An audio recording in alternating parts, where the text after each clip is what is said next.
حسین یہ عزا ہماری عزا ہے ہماری یہ بقا یہ عزا ہماری عزا ہے ہماری یہ بقا مجلس و ماتم کی خاطر رب نے ہم کو ہے چنا ہم عزا کرے حسین ہم ہیں زہرا کی دعا ہم عزا کرے حسین ہم ہیں زہرا کی دعا.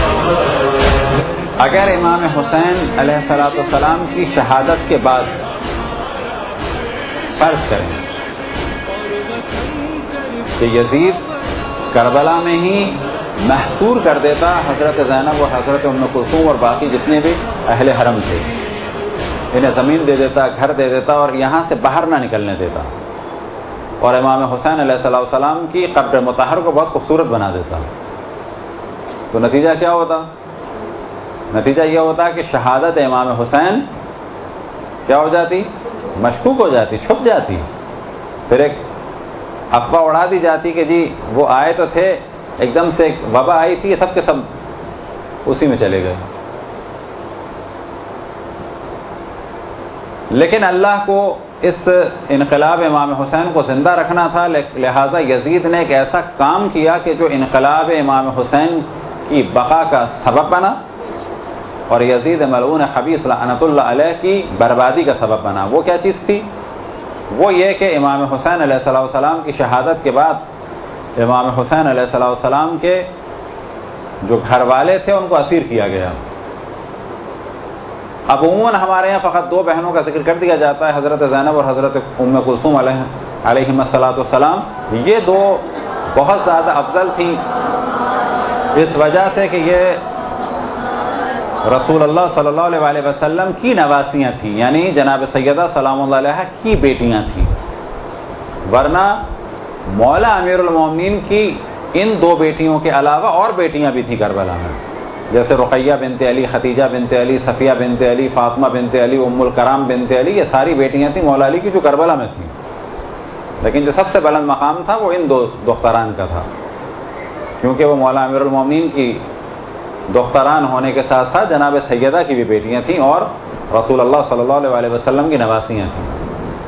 اب جب انہیں اسیر کیا گیا تو بظاہر دشمن یہ سمجھے کہ اس طرح سے اہل بیت علیہ السلام کو رسوا کیا جا رہا ہے، ان کی حرمت کو پامال کیا جا رہا ہے، ان کی شخصیت کو برباد کیا جا رہا ہے، ان کی اہمیت کم ہو جائے گی، یہ لوگوں کی نگاہوں میں گر جائیں گے.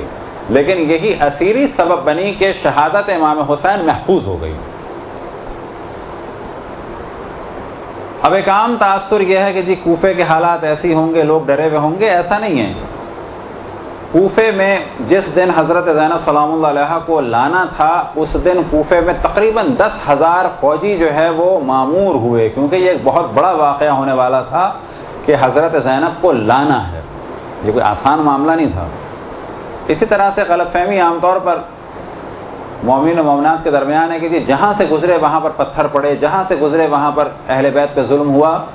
تو ایسا نہیں ہے. بعض جگہ تو اہل بیت علیہ السلام کی حمایت میں لوگ کھڑے ہو گئے تھے، جیسے تکریت میں لوگ کھڑے ہو گئے تھے، موصل میں کھڑے ہو گئے تھے. ان دو شہروں میں اہل بیت کا قافلہ داخل نہیں ہو سکا، دروازے بند کر دیے گئے شہر کے، فوج مسلط ہو گئی. پھر پیغام بھیجا گورنر نے کہ یہ قافلے کو، زینب اور ام کلثوم کو باہر سے باہر لے جاؤ ورنہ شہر نکل جائے گا ہاتھ سے، شہر میں قتل عام ہو جائے گا. لوگ کھڑے ہو گئے ہیں تکریت اور موصل. اس کے علاوہ بھی بعض شہر تھے کہ جہاں پر پرابلم ہوئے. تکریت، تے کاف رے یہ تی، رے یہ تے، تکریت اور موصل. تو مختلف کیفیات رہیں. تو حضرت زینب اور حضرت ام کلثوم علیہم السلام کی اسیری جو ہے، جب ہم اس کے بارے میں کہتے ہیں، کیونکہ پہلے ہم نے توجہ دلائی کہ اسلام کیسے محفوظ ہوا، یہ بھی ہم نے بتایا کہ امام حسین نے محفوظ کیا. کیسے محفوظ کیا؟ اگر بیعت کرتے دین برباد ہو جاتا. بیعت نہیں کی تو نتیجہ کیا ہوا؟ دو آپشن تھے، یا جان دو یا بیعت کرو. وہ بیعت نہیں کی تو جان دینی پڑی. جان امام حسین علیہ السلام کی چلی گئی لیکن یہ دنیا تک پیغام نہ پہنچ پاتا اگر حضرت زینب اور حضرت ام کلثوم اور امام زین العابدین علیہ السلام کو اسیر نہ کیا جاتا. ان میں یہ 3 ہستیاں زیادہ مقدس اور مقدم تھیں. باقی جتنی ہستیاں تھیں وہ بھی بلا شک ہم تو ان کے قدموں کی خاک بھی نہیں ہیں، لیکن ان 3 کے مقابلے میں ان کی حیثیت کم تھی.